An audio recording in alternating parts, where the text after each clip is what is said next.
Ya, selamat berjumpa lagi dengan saya. Hari ini pelajaran bahasa Indonesia kita akan menggunakan YouTube, menggunakan video tentang penjelasan. Nanti ada beberapa penjelasan berkaitan dengan materi awal kalian saat kelas 12 ini.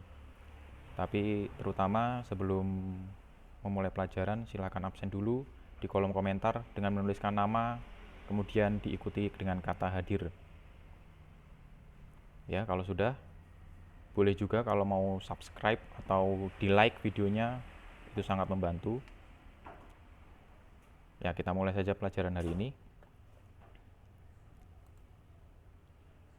Ini ya, bahasa Indonesia SMK MAK kelas 12. Ini ya, buku yang akan kalian gunakan nanti seperti ini. Buku bahasa Indonesia. Warnanya merah. Jadi bukan lagi berwarna apa ya dulu ya, warna kuning kalau nggak salah. Untuk kelas 11. Sekarang ganti ke warna merah. Ada tulisan kelas 12-nya. Nah, apa saja yang akan kita bahas? Pada bagian pertama kita akan membahas tentang surat lamaran pekerjaan. Ya, jadi bab pertama ini akan membahas tentang surat lamaran pekerjaan. Apa saja yang dibahas di dalamnya? Nih ya, yang dibahas di dalamnya ada 5 hal. Ada pengertian dan jenis surat lamaran pekerjaan, kemudian kedua isi dan sistematika surat lamaran pekerjaan, ketiga simpulan sistematika dan unsur isi surat lamaran pekerjaan, keempat unsur kebahasaan surat lamaran pekerjaan, kemudian penyusunan surat lamaran pekerjaan. Seperti biasa ya, setelah pelajaran atau setelah satu bab selesai, kalian dituntut untuk bisa membuat teks yang atau membuat sesuatu yang telah dibahas. Nah, untuk hari ini, khusus hari ini, kita akan membahas tentang pengertian dan jenis surat lamaran pekerjaan. Ya, jadi yang B sampai E kita akan bahas di pertemuan-pertemuan berikutnya. Ya, pengertian surat lamaran pekerjaan. Apa sih surat lamaran pekerjaan itu? Ya, surat lamaran pekerjaan merupakan jenis surat pribadi resmi permohonan pekerjaan kepada kantor, perusahaan, dan instansi tertentu. Ya, surat lamaran pekerjaan itu adalah surat pribadi. Jadi sebenarnya kamu mengirimkan surat pribadi kepada kantor, perusahaan, atau instansi tertentu. Tentunya isinya untuk melamar pekerjaan. Entah sebagai apa yang kamu cantumkan di lamaran pekerjaanmu. Nah, kemudian fungsinya untuk apa? Ada tiga fungsi. Yang pertama sebagai tanda bukti tertulis pengajuan surat permohonan pekerjaan.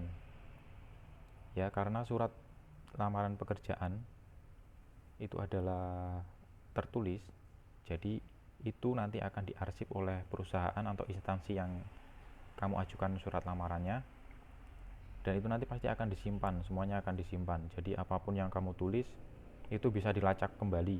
Kalau kamu buat masalah dalam pekerjaanmu, itu bisa dilacak kembali dalam surat permohonan pekerjaanmu atau surat lamaran pekerjaanmu.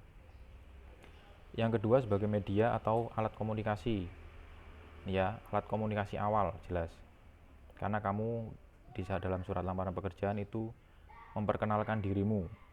Jadi mau tidak mau di situ adalah sebagai alat komunikasi kamu ke perusahaan atau instansi yang kamu lamar.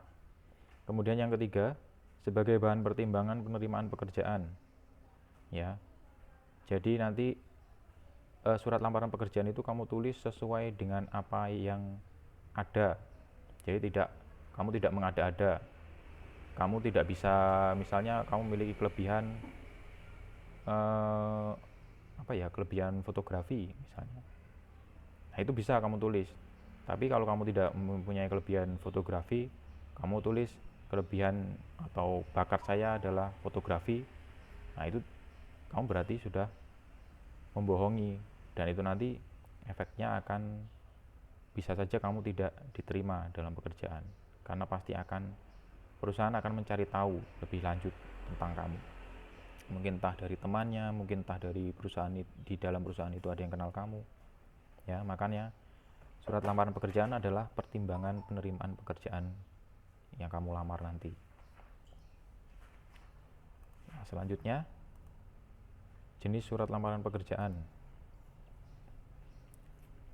Ya, berdasarkan jenis pembuatannya, kita masuk ke berdasarkan jenis pembuatannya dulu. Berdasarkan jenis pembuatannya, yang pertama adalah surat lamaran pekerjaan yang digunakan dengan atau yang digabungkan dengan riwayat hidup atau kurikulum vitae. Digabungkan, ini jadi menjadi satu. Jadi surat lamaran pekerjaanmu itu hanya satu halaman. Ya, hanya satu halaman atau tidak ada.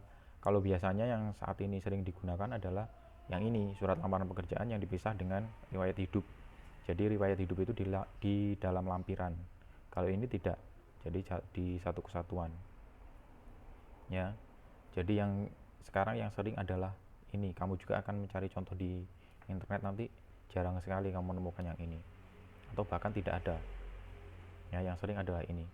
Jadi kurikulum vitae atau riwayat hidup nanti dilampirkan berdasarkan sumber informasi lowongan pekerjaan. Ya, kalau kamu mengirimkan surat lamaran pekerjaan, itu kamu juga harus mencantumkan sumber informasinya. Misalnya yang pertama, surat lamaran pekerjaan berdasarkan iklan media cetak. Nah, ini kamu tahunya dari iklan media cetak. Misalnya kamu iseng-iseng baca koran, duh ini ada lowongan pekerjaan. Nah, kamu masukkan lamaran pekerjaanmu ke perusahaan yang membutuhkan itu. Nah, di situ kamu tuliskan kamu mendapatkan informasinya dari mana. Nah, kemudian yang kedua, surat lamaran pekerjaan berdasarkan informasi dari media audio atau radio. Nah, ini juga sama, hampir sama. Jadi ketika kamu mendengarkan radio, kemudian kamu mendapat informasi bahwa di situ ada lowongan pekerjaan, kamu memasukkan surat lamaran pekerjaan. Ini juga harus dicantumkan, mendapatkan informasi dari radio A, dari radio B, dan seterusnya. Kemudian yang ketiga, surat lamaran pekerjaan berdasarkan informasi dari orang lain. Ya, dari orang lain ini penting supaya perusahaan juga tahu kamu itu ada hubungan dengan siapa di situ, apakah tetangga atau keluarga ya dalam perusahaan yang kamu lamar. Jadi harus diberitahu juga dalam surat lamaran pekerjaannya.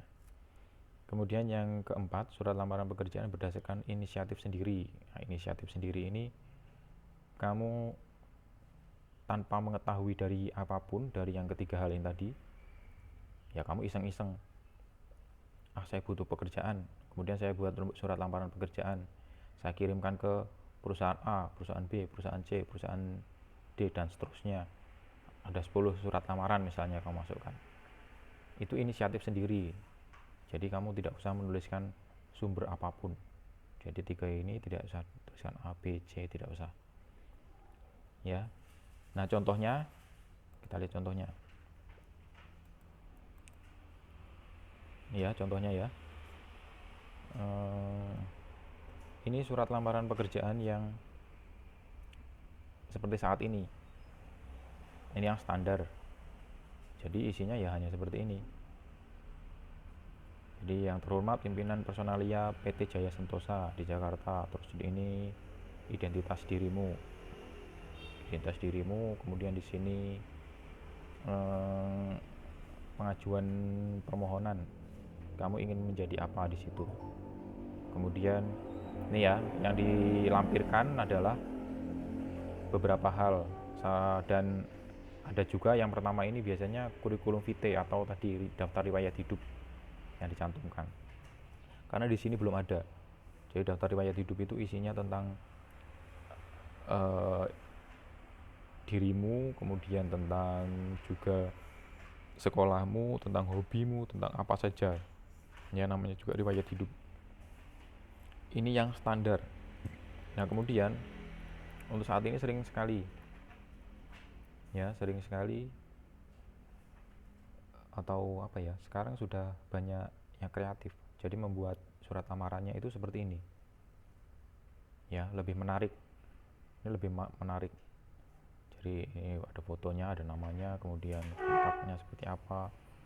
nih pendidikannya, pengalaman kerja. Nah ini jadi lebih menarik, dan ini juga pasti akan menambah penilaian. Jadi oh ternyata kamu kreatif karena seperti ini ya.